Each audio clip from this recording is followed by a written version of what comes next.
Riding this horse for the Trading Aces Syndicate, and it is, of course, normally a Boyd Martin ride. And, you know, Boyd had a fantastic ride on this horse up until the very end last year, and Trading Aces just running out of steam a little bit at the very end of the course. So a year later, a year more fitness, a year more maturity, and I think Trading Aces has a chance to have a very good round around today. Winner with Boyd of the big three-start Red Hills Horse Trials in Tallahassee in March. And they went as part of the US Nations Cup squad to Boekelo in the Netherlands. Phillip picking up the ride after Boyd.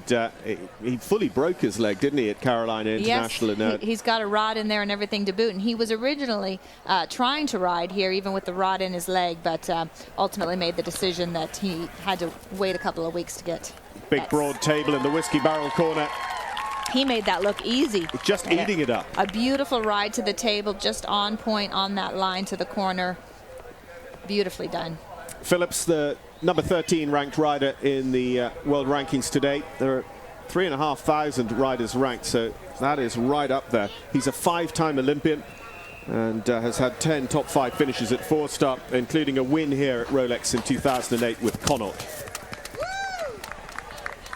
And I know Boyd wishes he was out there riding today, but I'm sure he's riding every stride along with Phillip at the moment. Riding every stride, but the other thing is knowing that he couldn't give his horses 100% or 110% even. Boyd knew he had to make that decision. I think that is also, as much as anything, the mark of a real sportsman. Very smart decision, absolutely. Oh, you can just get a perspective on how small that keyhole. Phillip hanging out to get the line just right to the corner and trying to get that impulsion up the hill. It's quite a steep hill. You know, Derek has really used the terrain there, and it's very steep coming from the bottom on that corner up to that oxer at the top of that hill. Horses, though, they are kind of rear-engined. They've got so much power behind that uphill is actually easier for them than we'd imagine. Very much so. You know, they have the ultimate four-wheel drive and a lot of power in that hind end. And as long as they're on a good line and they can get that power, they can just power up that hill and up over that oxer. So once again, we've got a separately numbered fence, but it really is part of a complex because how you jump that sets up your... She didn't have the happiest of dressage test times either with Copycat Chloe, so they retire early on. Number 6, Alison Springer, and Copycat Chloe. And that horse is quite green for the level as well, so perhaps Alison is planning on rerouting her to another 3-day event, and not worth taking the risk to continue on the course. With a 20 penalties, you're basically out of the running. Yeah, 5th in the 3-star Bromont last year. Maybe that'll be their target again this year, see if they can improve on that. Will give us another great look at Trading Aces here. Looks very happy in his expression as he's galloping along, covering the ground.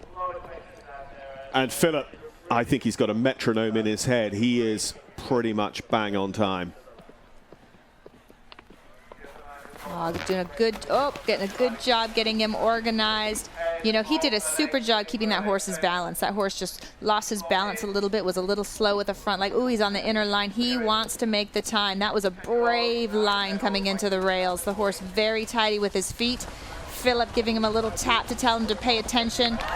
That was about as good as I think you'll see it ridden all day long. No, that is really interesting to me, Gina, because she didn't have the happiest of dressage test times either with Copycat Chloe, so they retire early on. Number 6, Alison Springer, and Copycat Chloe. And that horse is quite green for the level as well, so perhaps Alison is planning on rerouting her to another 3-day event, and not worth taking the risk to continue on the course. With a 20 penalties, you're basically out of the running. Yeah, 5th in the 3-star Bromont last year. Maybe that'll be their target again this year, see if they can improve on that. Will give us another great look at Trading Aces here. Looks very happy in his expression as he's galloping along, covering the ground. And Phillip, I think he's got a metronome in his head. He is pretty much bang on time. Oh, getting a good job getting him organized. You know, he did a super job keeping that horse's balance. That horse just lost his balance a little bit, was a little slow at the front, like, ooh, he's on the inner line. He wants to make the time. That was a brave line coming into the rails. The horse very tidy with his feet. Phillip giving him a little tap to tell him to pay attention.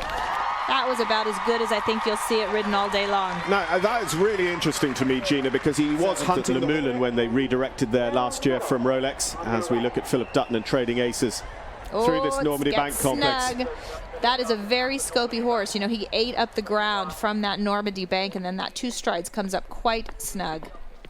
You know, this point in the course, getting close to that 9 minutes, the horse starts to get a little tired. As they get tired, their stride gets quite big and quite open, so it can be a bit more work to manage a horse from 9 minutes on.